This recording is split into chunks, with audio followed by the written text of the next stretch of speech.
What's going on, you guys? It's your boy Jake, and we're going to document the process today of this most recent flip. So I'm going to let you guys get up here in the room. We're going to laugh, we're going to cry, we're going to shed tears together. We're going to share a bond, and we're going to talk real estate. Hey, what's going on, you guys? Welcome to the room. Today I'm going to document the most recent flip that I posted about.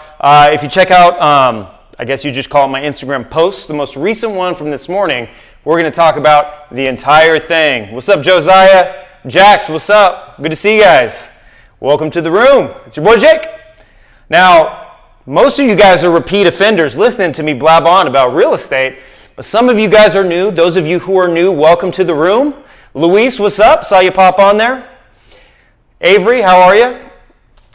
D Money, my boy Dario, what's up, man? We got the Flip family on point today. How's it going, you guys? Avery Thomas, what's up? So you guys, we're going to talk about, again, and while you guys pop in, I'm going to repeat this a few times just to kind of give everybody a welcome while you jump on here.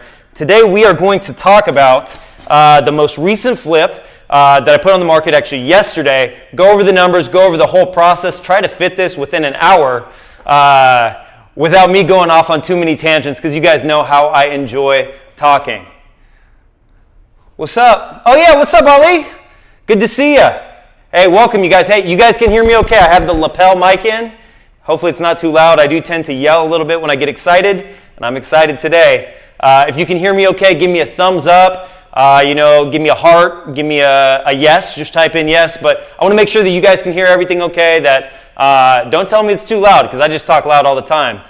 Cool. All right. As long as we're good, that's good to go. So. Is anyone new here today? Can you put in, if you're new or if you're a repeat offender, put, so you're either a rookie or a veteran. Just if you're new, let me know. If this is one of, if you're a repeat offender, put repeat. Let me know what's going on. New, what's up? All right, good. We got some new folks to the room. Good to see you guys. All right. So you guys, I'm going to do a quick introduction. A lot of times when I do these, here, let me clear that stuff. A lot of times when I do these, I'll go through my entire story, where I came from, where I'm going, where I'm headed, my whole life story. I'm not going to go super in depth, but just to give you guys an introduction, my name is Jake Light. Last time it's pronounced light like a light bulb. You never pronounce it correctly. I flip houses. I do it with none of my own money. Sorry about that. Let me get some of these up. I do it with none of my own money. I leverage other people's money the whole time. I did not come from money. I do not have a real estate license.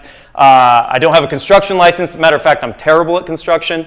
In my household, I'm married. I got a couple young kids. My wife is the one that hangs shelves or fixes stuff if anything breaks, because I'm just terrible at it. I try, don't get me wrong. But I do flip houses. And, humbly, I'd like to tell you, I flip houses among the top investors in the country. And I do it by myself, right? It's a one-man show. I do it as a side hustle. I do 3, 4, 5 every month. And I do it without ever stepping foot inside. I have a process of automation and delegation, right? I know how to put all the pieces in place. I'm going to show you exactly how that works on one of the flips that we posted about this morning that I put on the market yesterday, and that, it's going to end up being a good flip. I do it over and over and over again. It's the same process. And again, I didn't grow up with money. I grew up in pretty rough area. I grew up in an area with high violent crime rate, low literacy rate, one of the most Forbes top most miserable cities in the country. I did not have people to look up to that were in real estate or business. I ended up learning this stuff from a mentor. Again, we'll go into that story maybe next week. But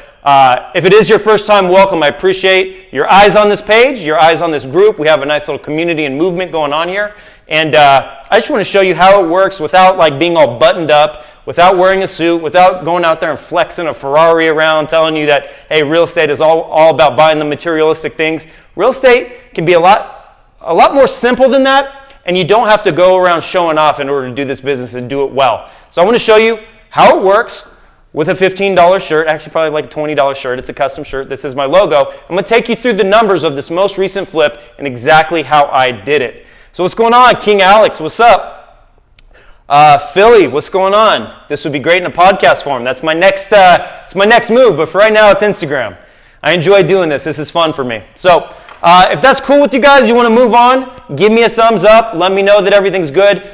I like participation in these. I am able to answer questions, but a lot of times when I go in teaching mode, I'll be over here on the whiteboard. I have one of these super bright-ass lights here around my phone, and so sometimes I'm not able to see what you guys are saying. So if there's a question that you really, really need answered, ask it a few times, and when I come in and lean in, a lot of those times I'll be able to answer it and just realize that you've said it 8 times and be like, dude, why are you badgering me? Another thing, because this is Instagram and I have the screen facing toward me, you'll see everything backwards. This is just typical house cleaning. For those of you who know that I do this every time, you're going to see numbers up here, and they're going to be backwards. If you saw them forwards, if I flipped my phone around, I wouldn't be able to interact with you. I don't have like a cameraman. This isn't super high tech. This is raw, but this is real, all right? So if somebody comes into the room and it's partway through, and I'm not able to like remind them of the house cleaning rules here, if you guys would do me a favor and just like, if somebody comes in, talks shit, or like trolls me and is like, hey, did you know your numbers are backwards, idiot? Which happens from time to time, just about every time. They'll say, you know, your shit's backwards, dude. Just remind them, say, I know, just kind of keep up with the numbers. I'll write them big and clear. Although I don't have great handwriting, hopefully it's easy to understand. If that's a deal, I know I'm asking for a lot of participation today. If that's a deal, give me a thumbs up or a yes. I just need you guys to get my back if someone comes in and say, hey, does this idiot know it's backwards? I just need you to hook me up and get my back. Is that cool? Give me a thumbs up if that's cool, if somebody can commit to doing that. All right, I knew somebody was out there following me. All right, cool. Thank you, Unruly. All right, you guys, cool. So the property is the most recent post. I did that this morning. Actually, I actually posted it before I went and worked out this morning. And it's a property that, it had a couple of speed bumps. It turned out great. It's a newer contractor. And I'm just going to go through the process of what it took for me to find the lead, how I did my numbers, how I negotiated the deal, some of the shit I dealt with after we bought the property that I wasn't expecting, and what the numbers look like now that I put it on the market. Now, I have not sold this home. I just put it on the market yesterday, and I'll let you know what I put it on the market for, hypothetically, how, what the profit would be of the deal. At the end of the day, if we sold it for the price point it's at, which, by the way, we put it on yesterday, late afternoon, I guess early evening. We've got 2 people showing the house today. Usually that's a really, really good sign. If they're coming in, they're not even waiting for the weekends, they're getting their clients in there today. That's a really good sign, okay? So I'll show you the whole thing, the nuts and bolts, soups and nuts, or whatever people call it. We're gonna pull the, what's the metaphor that I'll use? Take the, pull open the hood and check out the engine of this whole flip process. And by the way, just keep in mind, it's a system, right? We do the same thing over and over and over and over again. Matter of fact, the reason I probably enjoy these, coming to mind, the reason I probably enjoy doing these presentations so much is because I get to interact. Sometimes I get trolled. I get to talk shit back to you. With the flipping thing, and I have a creative mind, right? My mind is going a million miles a minute. And a lot of times with this flipping thing, it gets kind of boring because it's the same process over and over and over again. It's more of a science than an art. The cool thing about that is you can replicate it, right? I can do it over and over and over, part-time from anywhere in the country, in any market in the country, right? But the bad part is if I want to get creative, I have to argue against myself and not put like the custom finishes in. I just put in the finishes that are in these houses. I have the contractor put in what's selling in the neighborhood, regardless of whether I like it or not. Okay, what's up, property mom? There's a lot of you guys in here. I like this. All right, so this property.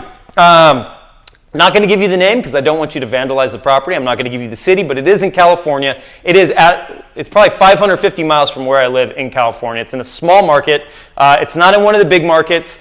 There's different kinds of markets, by the way. Some of them I call blue ocean markets. Some of them I call red ocean markets. And some of them I call purple ocean markets. Those of you in the mentorship group, we are recording a full module on that pretty soon here because something that I've been testing it out and I really want to communicate this. But a blue ocean market is, it's the ocean. There's no fish. There's no shark in it. It's an ocean that hasn't been touched. That's why I call it a blue ocean. I'll explain what it means, but first we're going to get the metaphor out of the way.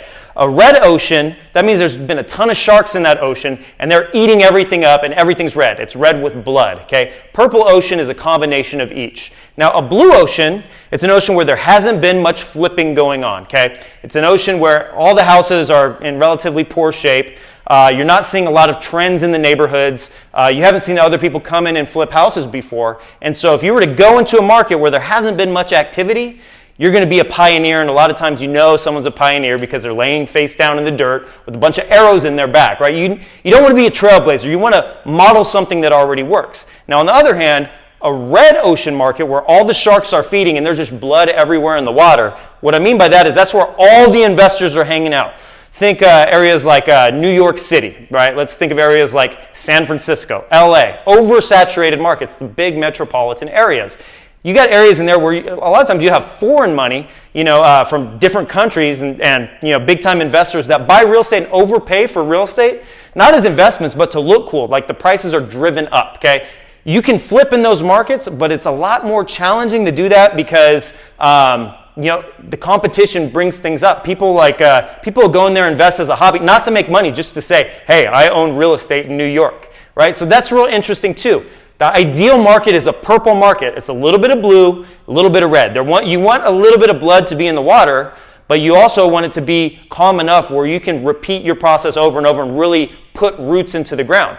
So I wouldn't, invest in a New York City or a San Francisco. However, I do like investing in areas that are an hour or 2 hours out of the big metropolitan areas where you get a lot of people that are willing to commute to and from work, in New York City or in the big city, but they're buying houses for half or 1/3 of the price.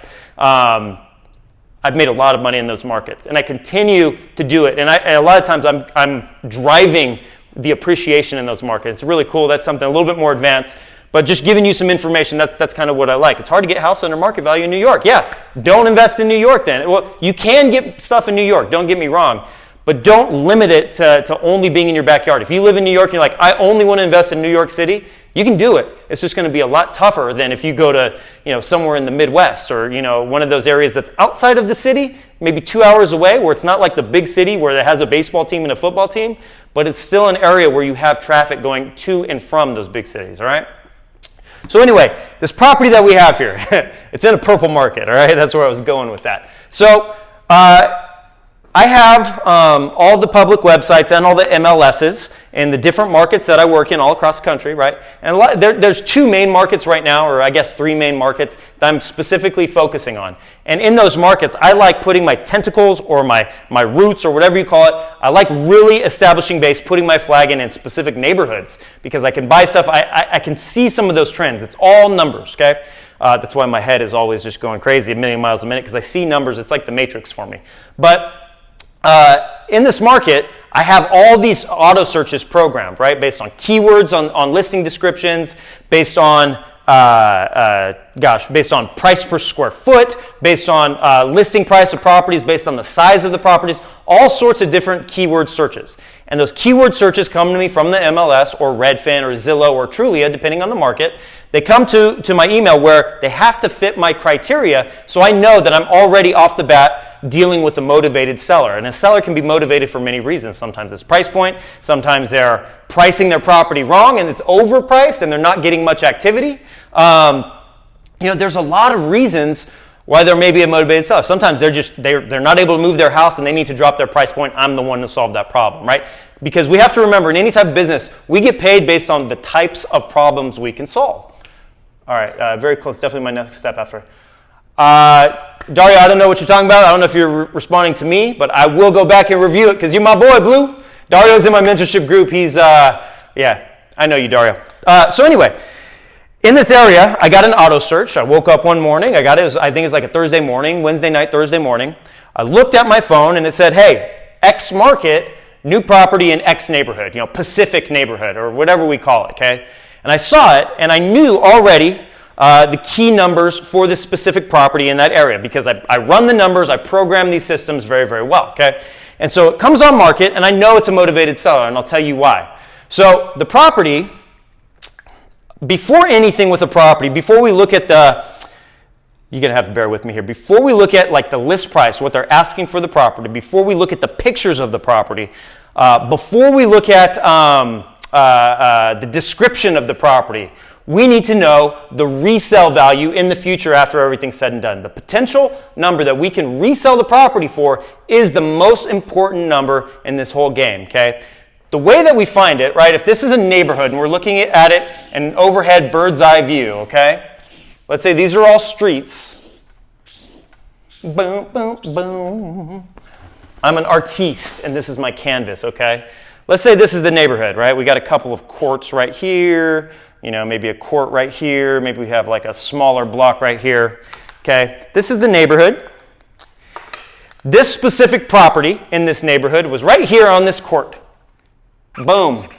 This is a property that I'm looking at. Property is 4 bedrooms, 2 bathrooms, 1,700 square feet with a pool, okay?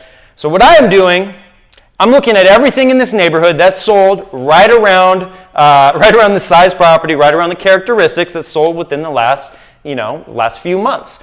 So there's property here that's sold, there's a property here that's sold, there's a property here that's sold, here, and there was actually one on this court that was right next to it. This is actual depiction of the neighborhood. I know it's lifelike.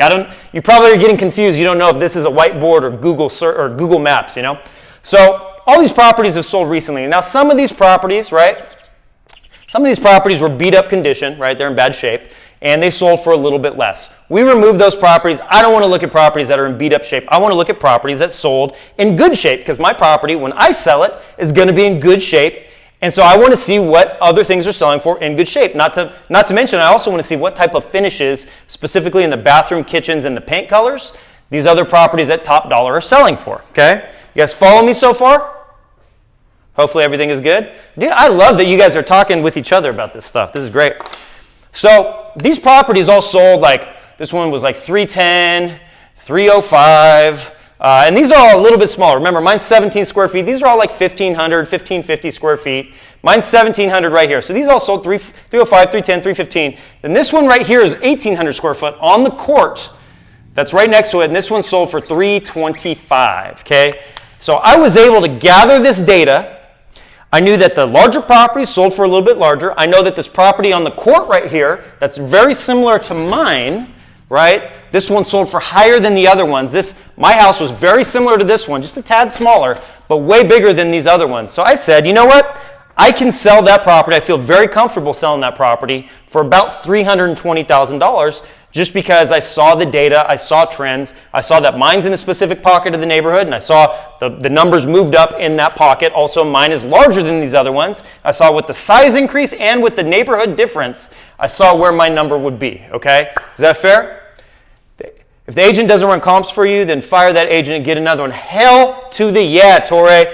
Sometimes these agents will be lazy, and I'm not trying to shit on agents here, but sometimes these agents, they're working for a paycheck, right? They need to eat too, and I get that, right? But they're working for themselves, not you, the investor. So sometimes if they do run comps, they'll only give you the high numbers, or they may take it from another area that's over here, outside of this neighborhood. It's close enough where they can try to push you in the direction of paying more for a property by saying, well, there's a property over here that sold for 400, so this one's worth 400, right? There's a specific way that we run comps, so we give our agents specific criteria. If an agent is not willing to run comps on the computer for us, it's like, why are you an agent? Because if they're not working with us and doing stuff on the computer, like, how are they going to make money? They have to show. We're pretty easy to work with, because with like a regular person that's going to buy a home that they're going to live in, they've got to drive them around on the weekend and show like 20 properties and go back to the property, take the grandmother back to the property, make sure it's the right fit. I mean, we're a lot less.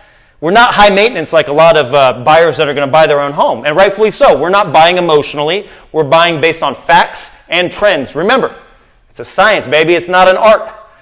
All right. I fire agents every week too. Most wholesalers only run a few that know their shit. That's correct, Dario. All right.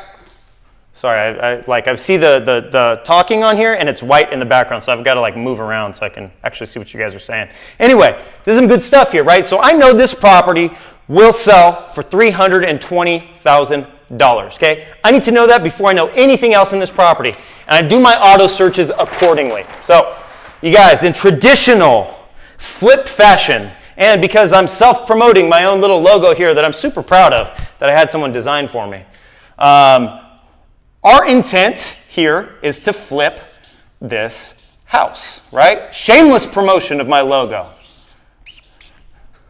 Yeah, that's cool, ain't it? I'm a regular Picasso over here. I'm going to save this whiteboard. I'm going to auction it off. If you guys get this framed, it's going to be worth millions of dollars someday. I'm just kidding. Maybe I'm kidding. I don't know. Shit. So anyway, this house right here, before we look at what they're asking, before we look at the renovation costs, we need to know what it will resell for. That's called the after repair value, or ARV. So again, you guys, my numbers are backwards. If someone pops on and starts talking shit about the numbers being backwards, please remind them. I know that, but I wouldn't be able to interact with you, which I'm not doing a very good job of interacting because you guys are talking a lot, which, I mean, that's a good problem to have. So at $320,000, okay, 320K, that's my resale number, right?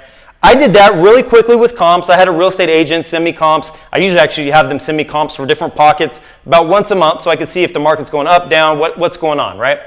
So I knew ahead of time that this property that came up can sell for 320 based on the facts, based on the trends, the cold hard facts. Not because it's like, oh, I think it's a nice area, so it's going to sell higher. Or, oh, you know, the property has a pool, so I feel like I would like that more. No, I'm basing it on straight facts, the numbers that we saw right here on this biatch right here. Excuse my language, this bad boy right here, okay?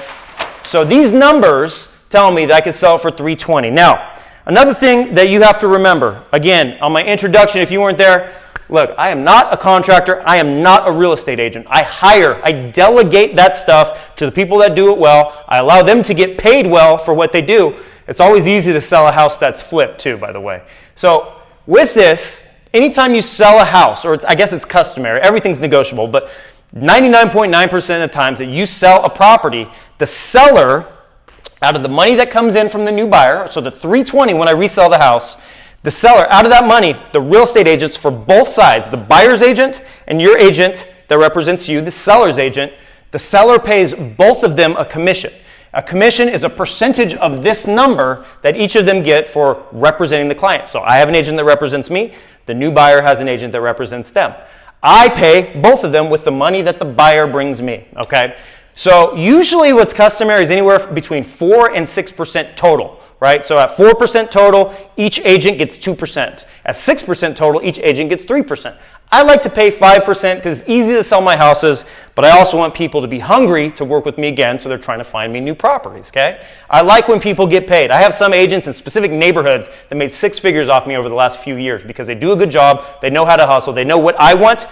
I have expectations for them, they have expectations of me, we know our roles, I've taught them exactly what type of lens I look at these markets in, and they do a good job for me. They get paid really, really well, okay? And that's just off of my flips, okay?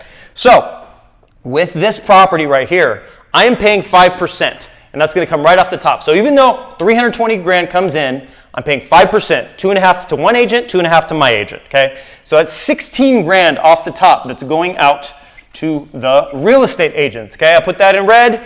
It's not gang affiliation. I got red, I got blue here. I'm staying neutral, okay? But 16 grand goes to the agents. It's right off the top. It's not coming out of pocket. They only get this money if this deal closes. If the new buyer is about to close and the new buyer dies, right, which has happened to me before. If the new buyer passes away and this doesn't go through, then nobody gets paid. That's the beauty of real estate. You get paid for performance with a lot of these key areas, people that are on your team, right? And you get paid from the proceeds that come in rather than paying them out of pocket up front. It's a beautiful thing, right? So also, I have to pay a third-party closing agent. And the West Coast is called an escrow officer or a title company. Some places in the Midwest and the East Coast is called a settlement attorney or closing attorney. Either way, their job is to coordinate the money, coordinate like the ownership of the home, coordinate, just make sure that when they buy the house from me, my drama doesn't pass on to them. Everybody gets paid off if anyone has a stake in the property. All that stuff is public record. They make sure that it goes to the new buyer. It's called free and clear. So when the new buyer gets a free and clear, these people don't do that for free. It's usually between 1 and 2% of the transaction price, and it's well worth it because they do all the coordination. I just kind of sit back and they tell me to sign documents. I look at them and I sign them, right? It's over the course of like a month, month and a half when that happens. So it's usually between 1 and 2%. So I'm just going to round up. I'm going to say it's going to be about 4 grand for me to sell this house in closing costs, okay? We call that closing costs. So I sell that bad boy for 320. Real estate agents take their cut. The closing agent, settlement agent, closing attorney, escrow officer, title officer, whatever you want to call them, they take their cut, and then I get whatever's left. Not me, but me and my lenders. There's other people who's got their hand in the honeypot here. But right now, based on these numbers, we've got $300K coming in the door from selling the house. So I know this before I even look at what the people are asking as far as a purchase price is concerned. I know this before I look at the pictures. I know this before I look at the description, how they're marketing the house. Before I analyze anything, I need to know this. Because if it's a beat up ass house, right, and it needs new everything, and the freaking thing is leaning over, and it says, hey, the description, hey, price to sell, bring any offer, like, it's all good, this is going to sell quick, blah, blah, blah, blah. And they're asking $300,000 for this house, and I know it can resell for $320,000. It's not worth my time, right, at least right now. Now, if the house is beat up like that and they're asking for $300,000 and there's not enough room to make money on it, I know they're probably going to have trouble moving it, so I'll keep that on my radar, right? And I'll wait a little bit. I'll let them get a little desperate because they're overpriced. A lot of time it's a real estate agent's fault. If they're listing it for them, that's a whole nother story though. But I'll wait a good 2 to 4 weeks and I'll put a lowball offer in after they've given it market exposure, haven't got any results, and all of a sudden they're like, what the hell is going on? We just need to sell the house, okay?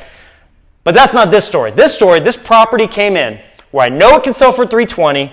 They were asking $220,000 for it. $220,000. Now, for me, and I'm married, I have 2 kids. I think my wife is sexy as hell. But if there's something that's second sexiest as hell in this world, it's seeing spreads like this, right? I get excited about this. Not excited like you would think, get your mind out of the gutter. But I get pumped up if I see something that I know can sell for $320,000 and it comes on the market for $220,000. That's not a home run. I'm not making $1 million on that deal, but I do know that I can make some money on this. I make a lot of money if we're looking at like a baseball analogy. I'm not trying to hit home runs all the time. I hit singles and doubles. Sometimes I hit triples. Every once in a while I hit a home run, right? But what I mean by that is I'm not trying to crush it every time, but I'm giving myself, getting myself leads and making offers on properties where I can make a comfortable spread and make sure that if crap hits the fan, that I have a cushion here. And I'll show you what I mean by that, okay? You guys liking this so far? Does everybody understand this? Yeah, followers from, I don't know what flag that is. I wish I did. These numbers are inverted. Dude. Yeah, Daria, that's what I was going to say. I was going to talk trash on you guys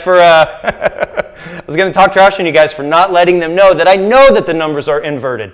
I do know that because I interact with you guys from time to time, and Instagram, unless there's like some type of fix or hack that we can fix this with, you're going to see the numbers backwards. So you're just going to have to take my word for it that this says 320.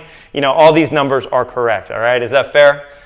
Sorry, this is real life. I'm not, I don't have a professional camera here. This is on my iPhone that's actually cracked right there because I dropped it without a cover. So my wife got me a new cover because I was rolling around with it cracked with no protection at all.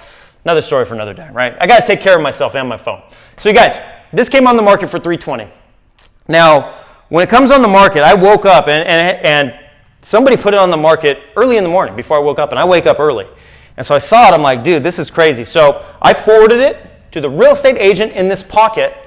And I hadn't even looked at pictures yet, but there's a 100K spread here. I forwarded it to the agent that I work with in this specific pocket that knows that pocket. I forwarded it to him. I said, hey, dude, look at this property. Let's get a list price offer on it right now. I want to lock it in, okay? That's beautiful, right? Because a lot of people, they're probably, just waking up and they don't have things programmed the correct way. They don't know the little tips and tricks and secrets. And so I'm getting in or trying to get in. My attempt here is to get in on this property. Remember, this is on the open market, right? It's on the MLS.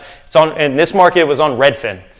So this is public data. So I'm trying to get in quicker than everyone else because in real estate, if you lock in control of a contract, nobody else can battle with you unless you pretty much say, I don't want to buy it and throw it back on market, okay? So I want to lock this in. I said, look, dude, I don't even need to see what the house looks like. I can really go look into it.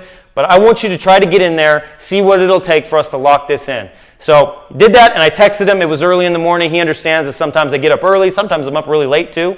You never really know. That's part of my problem. But I texted him. I said, dude, you got to call this agent, blah, blah, blah, blah. By 9 a.m., he had talked to the agent, and the agent said, look, we won't keep it on the market. We will lock it in for you if you can offer list price, close it in 2 weeks.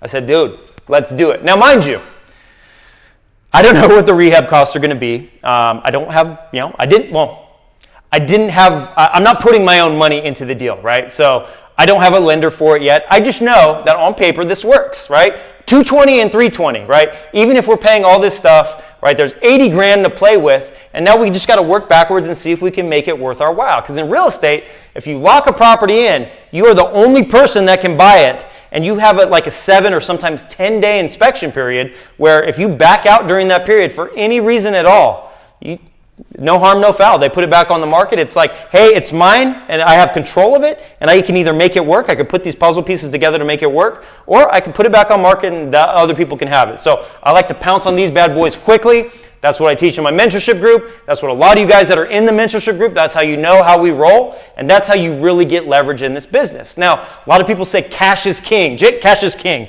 Well, cash is king because speed is king. So whether it's my cash or someone else's cash, as long as I'm doing it quickly, and quickly, 14 days is quickly in real estate. I mean, if you get a traditional bank loan, it's taking 30 to 45 days. So if I can make this shit happen in 2 weeks, that is quick, and that's really solving this person's problem. They need to get out of this house. They priced it accordingly. They're motivated to sell, and I am very excited to break this thing down, okay?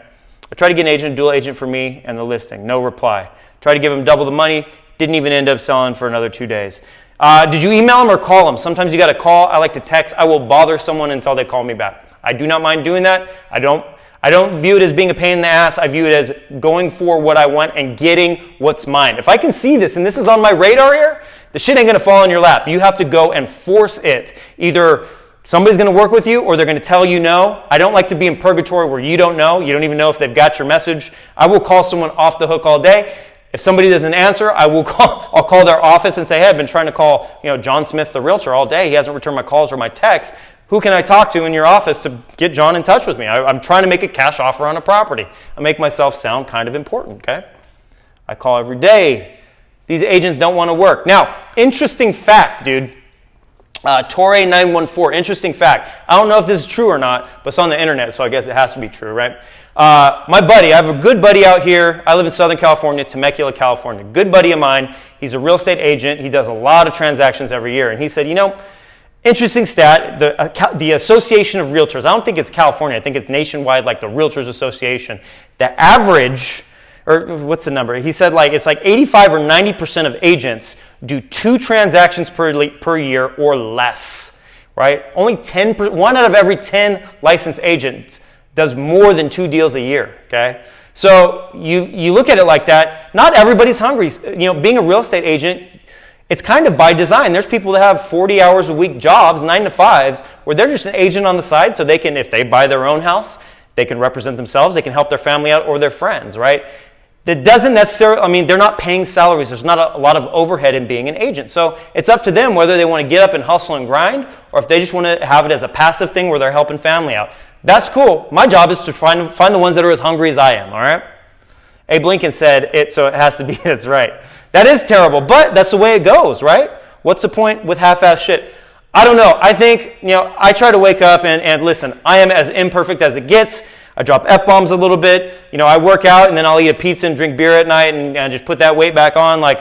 Sometimes I make questionable decisions, okay? But I have the intention of being great. I try to win, and hopefully that doesn't make anyone feel uncomfortable. I try to dominate these markets, and so if someone tells me no, then it's on to the next one. If someone doesn't want to work, well, there's someone else out there that does want to work, and if it's on me to motivate them on what the value I can bring to their operation is, even if they've never heard of me or I've never worked with them before, then that's what I'm going to do because that's how I'm going to eat, right? I'm trying to eat filet mignon. I'm not trying to eat tuna in a can or sardines. Actually, by the way, there's bodybuilders that eat sardines. That's crazy to me. That's disgusting, okay? So, all right. I like this. You guys are pumped up. You guys are aggressive in here. You're like, my stop. So, by the way, you guys, I am sensitive too. So if there's someone that's passive in here, I do have feelings. I'm actually a real sensitive person. But I like people that troll me. I talk a lot of shit. So anyway, with this property, I told the agent right away, hey, try to lock this in. In the meantime, I'm going to analyze the listing. It doesn't take me too long to analyze the listing. I looked at it. It's about 1,700 square feet. It does have a pool, which is like a question mark. I don't do a lot of properties with pools, but it does have central heat and air. I think we put in new windows. The roof was fine. And so I just based on everything that I looked at, right? We did a new kitchen, as you guys saw in the post. So new kitchen, 2 new bathrooms, new flooring throughout, new paint, new light fixtures, new appliance. The kitchen is everything: appliances, granite countertops, backsplash, all the whole 9 yards. And so we moved forward. I moved forward, and I said, that's probably going to cost me anywhere between 30 and 35 grand. This is lower middle of the market, right at middle of the market in California, and after repair value of 320. That's not super high end, okay? A lot of people can afford that out here. So I'm like, okay, I don't have to put like extravagant, luxurious things into this property. So yeah, about 30 to 35K is what I'm doing. So I'm going to base my numbers off of 35 grand, okay? You guys follow me so far? I hope so. I told you I get kind of jacked, so hopefully you're keeping up. All right, do general contractors that you work with make good money too? Yeah, I want my contractors to make money. I don't go with the cheapest one, but I don't go with retail contractors. Now, retail contractors versus investor contractors, I'd say, well, I mean, everybody has different skill levels of finding new business, right? Marketing is a big thing, okay? Especially with the emergence of online social media and stuff like that. I mean, you guys are talking to me about flipping houses on social media. Obviously, marketing plays a big role in this whole game. But contractors that charge a ton of money and they do really custom stuff, a lot of times they go a long time in between jobs, but they make a ton of money on their jobs, on each job. They may do one job every 3 months, but they're clearing 25, 30 grand per job, right? They can make 6 figures while just doing a few jobs every now and again. But it's kind of tough for them because they have workers usually, and their workers, have to jump to different crews to keep the paychecks coming in, okay? Now, contractors that are investor friendly, they understand that they're going to make a little bit less per deal, right? And what they make is not my business. I just want to make sure that they are making money because I want them to keep going over and over and over and over again with me, right? So investor-friendly contractors, they make less, but they're going to get repeat business, especially working for someone like me and you if you get into this game, because our goal is to do this numerous times, right? I don't want to just do this once. I bought, what is it, like you guys, 10 houses so far this year, right? And I'm doing this by myself.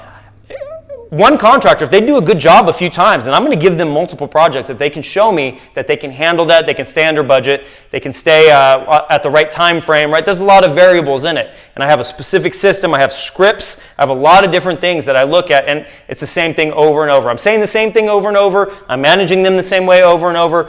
And Dario, you guys know this that are in the group, their responses to the things that we say, it's predictable, right? It's like, and we talk about this in the group too, it's like, Chris Rock, I believe, said in an interview, when he goes out and does comedy tours, they do the same routine over and over, that they say that sometimes they lose respect for their audience because they know with each joke that they give and their timing of the joke, they know exactly when people are going to laugh the hardest. They know how long it's going to take, if there's a pause before they laugh, right? They know their audience's response before the audience even knows that they're going to do it.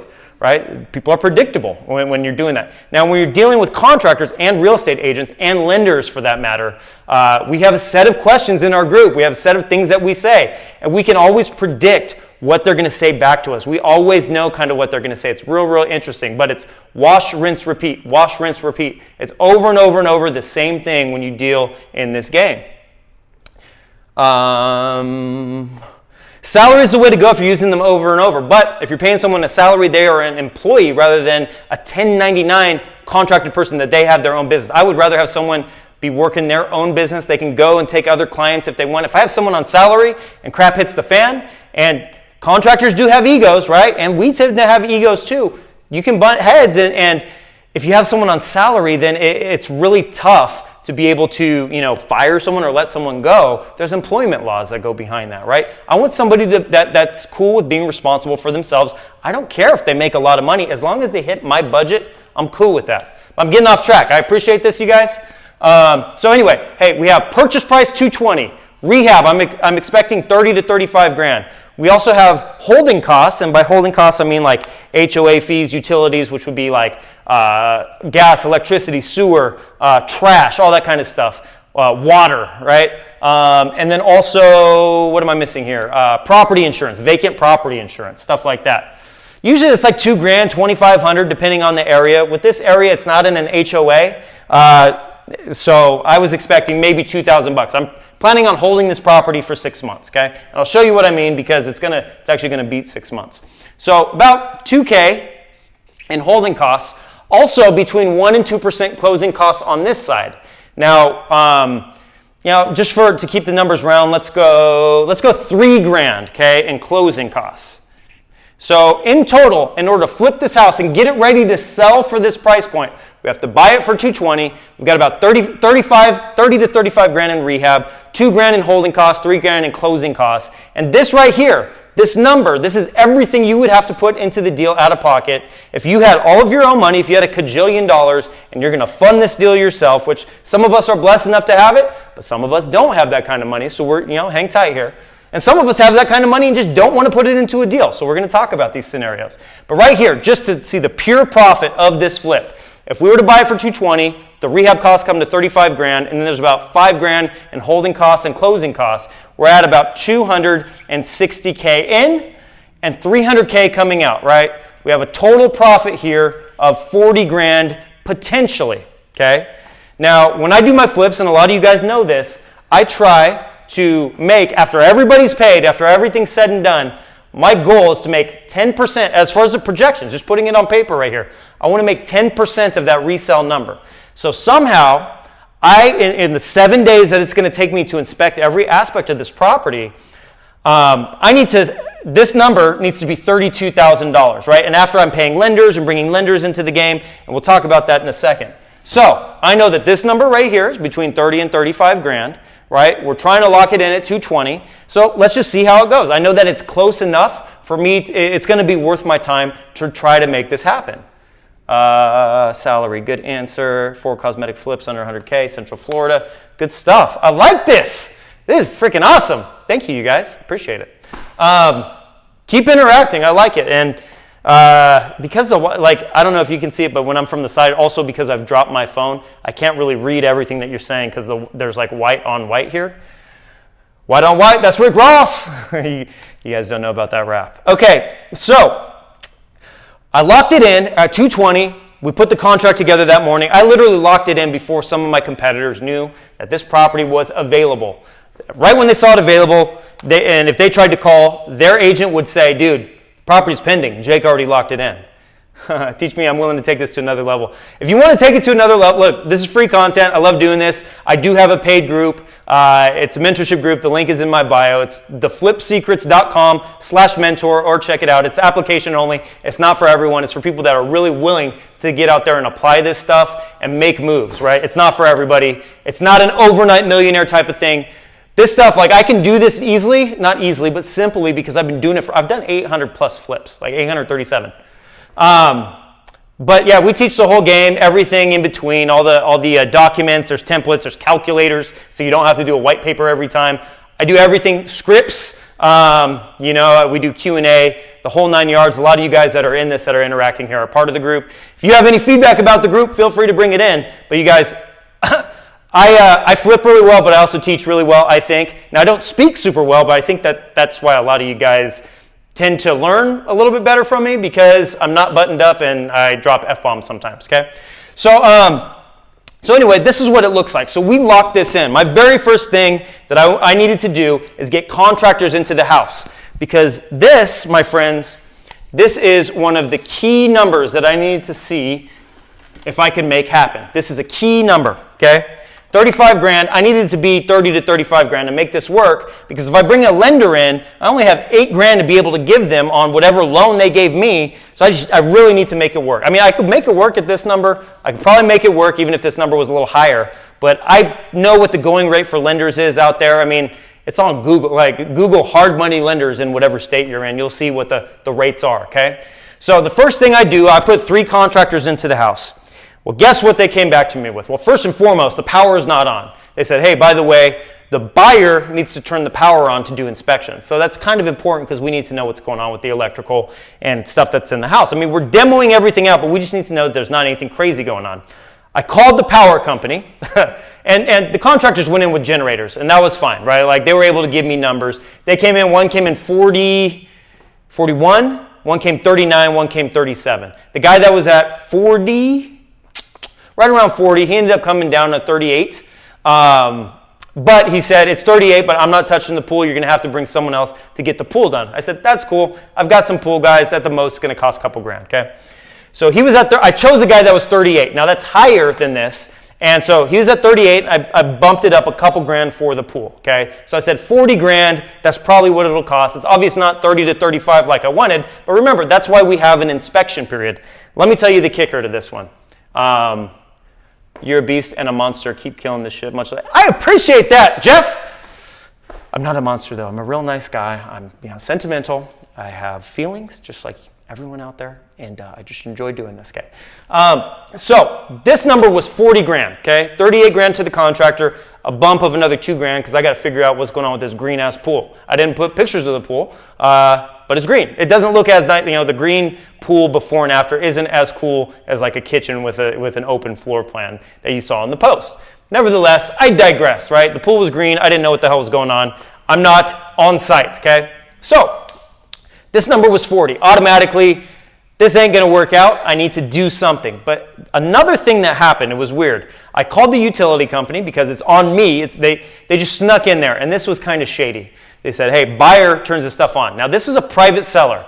A lot of times, REO properties, REO means real estate owned, which means it's a foreclosed property. A bank owns the property, okay? The bank will usually have everything off, and they'll say, look, if you want to turn everything on, that's on your dime. You can call the local companies. I think it's called a clean and show, where you like turn the utilities on for a few days, right? It's a normal thing. Sometimes real estate agents do that, but this is on the buyer in this situation. So I called. I was like, hey guys, the property on 123 Main Street, because I'm not going to tell you, so you guys don't jack my shit in there. Thanks, David. Hey, you just joined. Yeah. Don't ever change. You're the total real deal. I appreciate that. And David, I know you were talking to Grant about that first day. You're like, dude, give me the whole course. It's very strategic. I know you've done after repair value now. You know what I mean. There's the way that you look at things, and probably the way that you're looking at this live just after a few days in that program, and just looking at the information, you're probably looking at all this stuff. And by the way, if you came in late, this stuff as well, you're probably looking at it from a total different lens, and that's what I love about this. And thank you, by the way. I appreciate it. Welcome to the family, my brother. So where was I at? So yeah, we called the utility company, and I called them. I'm like, dude, can you please turn this on? Just need it on for a couple days. I don't own the house. We're just going to do it. Utilities are off, right? The power's off. And they said, oh, let me put you on hold. They put me on hold for like 15 minutes, okay? Freaking 15 minutes. I'm just sitting there waiting. They come back. They're like, so the people that are in the house right now, and there's people living in the house. People that are in the house right now, they weren't paying their power bill, and so we turned it off. They were refusing to pay, and then they tampered with the meter. They were trying to break into the meter to turn it on to get free power. And so we removed the utility meter from the property because they were tampering with it. So in order to put the meter back on, if you want to turn this on or just put the meter back on the house, the people that own the house right now have to pay the fees that are, it's like $1,000 in fees on this property in order to turn the meter on. I'm like, dude, these people are selling this property cheap. They probably don't have that money, but I told everybody what's going on. They're like, we're not turning anything on. I'm like, shit. So I called the utility company back. I'm like, yeah, they're not going to turn it on. What can we do? I'm not really necessarily sure what to do. They didn't disclose what's going on. So I was on the phone for a half hour, which that's a lot of time for me. I get antsy, right? You can see this on this live. I'm getting antsy. So called them. Everything was going on with that. And they're like, look, the only way you can turn it on is they have to pay everything right now and they turn it on, which isn't going to happen. Or you can buy the property. All you have to do is call this number. Once you buy the property, you could show that it's in your name, which there's a closing document that shows the day that I buy it shows that I'm the owner. Jake's Company, LLC, owns the house, right? And they're like, and that's all you have to do, and we'll send someone out there that day if you call before noon, and that person will go and we'll get the meter back installed. I said, look, are you sure? Are you sure, utility company? They're like, positive. All you have to do, show proof of ownership. We'll get them out there that day if you call before noon or the next day. That's it, right? I'm making sure because I'm talking to a manager at this point. They're trying to figure this out. So I said, okay. But I go back to this whole equation. Remember, this number is not $35K. This number is $40K now, which brings our profit down to 35 grand. Okay? This goes up, this number goes down. Okay? Now, I know that if a lender is going to give me $250,000, I have to pay them more than $3 grand in interest. okay, if I'm going to hold this property for 6 months. So I know I'm not going to hit my minimum, which is 10% of this resale number, okay? So I'm like, I'm talking with the utility company, but here's what I had in mind with the utility company. Now, I have this 7-day inspection period on this property. During those 7 days, I can back out if shit hits the fan. They did not, and this is a California property, they did not disclose what was going on with the utility company. So I, through my agent, because I'm not going to do this crap myself, I'm going to let my agent do the dirty work. That's why I pay him the big bucks for, right? Actually, in this case, when I'm buying a property and he's representing me, the seller's paying him. So that's how he's getting paid the big bucks. I said, listen, dude, I really want this house. I think we can get this house. They are obviously hiding that they tampered with the box, right? And don't make fun of me for saying tampered with the box. Keep your mind out of the gutter. I'm up here. We're talking houses, okay? Sorry, that was inappropriate. So they tampered with the utility box, and they're saying, we're not going to tell you that. Like, there's fines against the house, fines against these people because they were messing around. They just said, you got to turn it on. They're trying to do something shady. I called in. It was really easy to uncover what's going on. So we said, and this is legal, right? I said, listen, it's going to cost a lot of money to get that back on. There's $1,000 in fines, and you guys have to pay that. Now, I'm willing to take that on and negotiate something with the utility company, but it ain't going to be at this price. It is not going to be at that price. I wanted to get it down because this number went up $5,000. I wanted to get this number down $5,000 so I feel comfortable, $5,000 or more. Because I want to feel comfortable with my profit before a lender gets involved. So instead of asking for a $5,000 reduction, I said, look, I ain't going to do this, but you know what I will do? Sell it to me for $205, and I'll deal with all your crap that you did and the shadiness that you did, right? And try to, it's a stupid scam, right? They tried to scheme it and have me be stuck with this issue. Now, what did they do? They said, absolutely not. But you know what, Jake? We'll give it to you for $211,500. Remember, I wanted it at $215,000. So I offered a way lower number. They said, we'll do it for $211,500 as long as you get it done in time. I said, that's a deal. So this number went up $5,000 from $35,000. Here, let's see how we do this. We'll do it right here. From $35,000, now this number is $40,000, but this number went down $8,500, okay? So now instead of $220,000, we're at $211,500. That, my friends, is a deal. So this number right here, our total project costs that we're all in for the deal, and I know this is backwards. It looks like, it really does look like a Picasso now. Now, because rehab went up $5,000, we're at $265,000. But then also remember, we have to take into account that this went down $8,500. So now we're at $256,500 is our total number now, okay? $256,500. Which means the total amount of profit now, instead of $40,000, I'm just going to round this, let's say $256,000. Instead of $40,000, now we have $44,000 of profit to play with. You see how that works? We're just putting puzzle pieces together.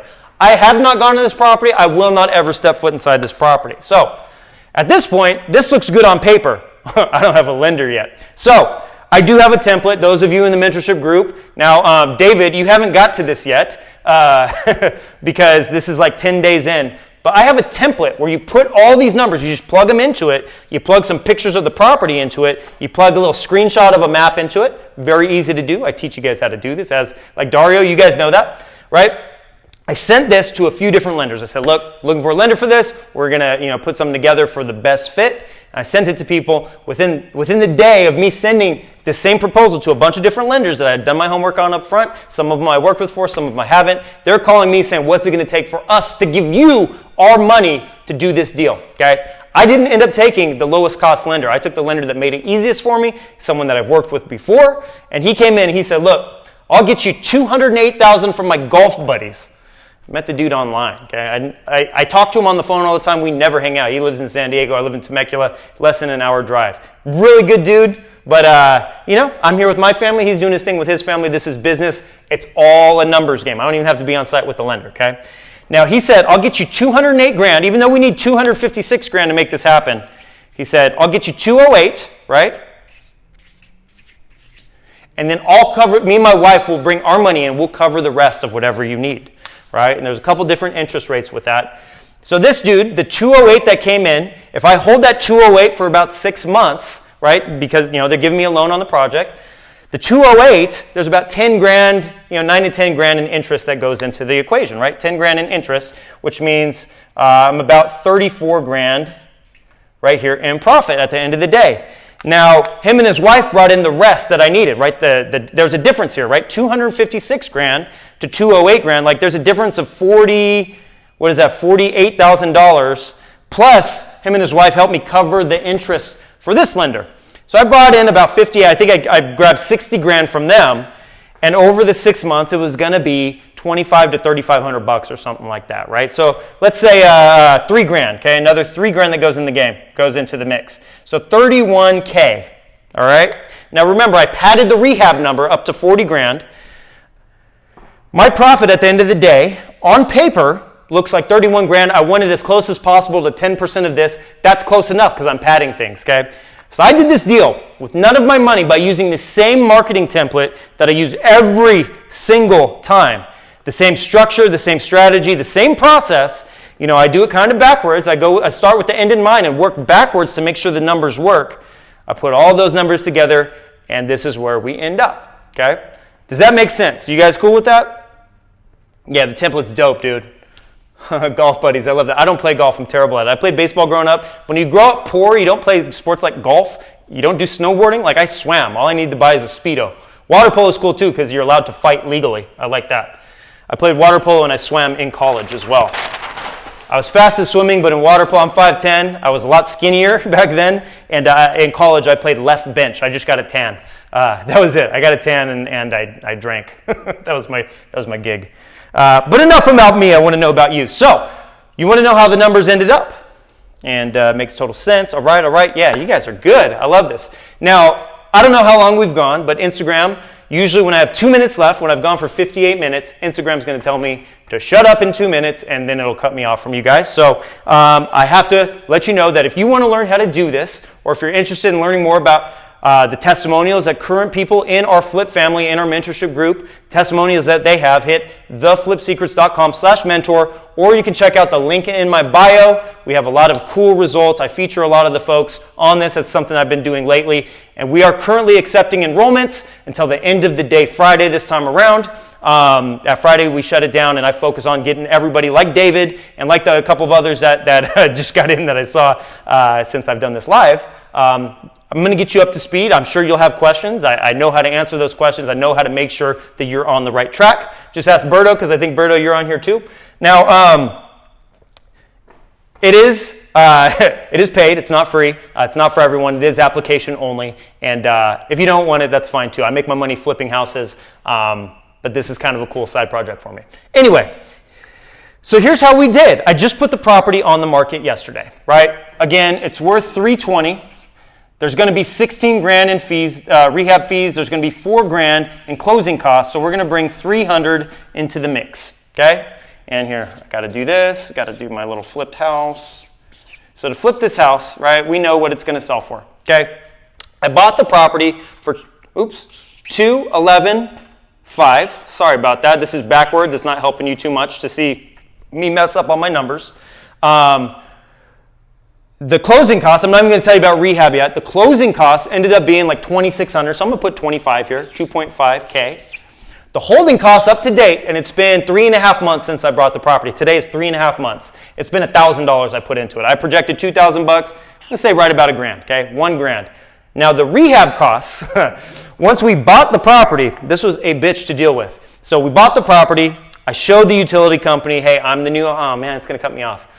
I battled with the utility company to put the power back on for like a month. So we started a month late, put everything into it. I ended up opening up a wall that you see in that post that we just did on my most recent Instagram post. So it ended up being, after the pool is taken care of, the pool came in less, the rehab came in a little bit more. It's been 3.5 months. Ended up coming in at $40,500 when everything was said and done, okay? So remember, we ended up projecting that'll be a total of 256, about 256 grand. We ended up being, what is this, 214, 215, 255.5, right? Right on track, 255.5. I listed the property yesterday because it turned out freaking amazing. I listed the property for $325, okay? We've already got 2 people that are showing the property today within 12 hours of us putting it on the market. Now, this number is going to come up to like, a little bit higher, but approximately we would bring in 305 rather than 300, approximately, okay, if we sell it at that price point. Now, if we get something under contract in the next couple of days, I got 40 seconds left. If I get something under contract in the next couple of days and it takes 30 days to close, I'm going to pay less interest, right? So instead of 10 grand in interest, it might be like 8 grand in interest, okay? Less interest on this loan, and then my buddy that him and his wife brought the money, I pay them less interest, so it'll be like 2 grand, right? So right here, instead of 255.5, it's realistically 265.5. If I sell it for 3 grand, or for 325 grand, and this money comes in, I will make $40,000. That's the difference on this flip if everything works out. I've never stepped foot inside. My contractors have done everything. My real estate agent's going to sell it. And I do this over and over again. I got 6 seconds, you guys. It's going to cut me off. I appreciate it. That was fun. Sorry I didn't get to you guys. DM me. Apply for the mentorship group.